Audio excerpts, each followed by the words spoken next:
हिवरखेड येथे श्री गजानन महाराज मंदिरात 25 फेब्रुवारी ते 3 पर्यंत हरिभक्त परायण श्री विठ्ठल महाराज तेल्हारकर यांचे व्यासपीठ नेतृत्वात अखंड हरिनाम सप्ताहाचे आयोजन करण्यात आले होते। ग्रंथ पारायण व भागवत समाप्तीनिमित्त वारकरी संप्रदाय, लेझिम पथक, टाळकरी, माडकरी, महिला भजन मंडळ, महिला भजनी मंडळाकडून श्रींच्या प्रतिमेची गावातून मोठ्या जल्लोषात मिरवणूक काढण्यात आली। यावेळी मिरवणूक मार्गावर वारकरी व भाविकांसाठी ग्रामस्थांच्या वतीने चहा पाण्याची व्यवस्था करण्यात आली होती। तर मिरवणूक मार्गात गृहिणींनी सडा समार्जन करून सुंदर रांगोळ्या काढल्या होत्या। 3 मार्चला श्री संत गजानन महाराज यांचा प्रगट दिन असल्याने या सप्ताहाचे आयोजन करण्यात आले होते।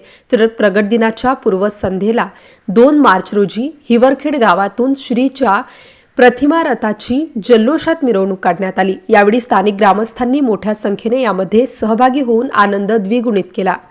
MCN न्यूज मराठीकरिता बाळासाहेब नेरकर, हिवरखेड।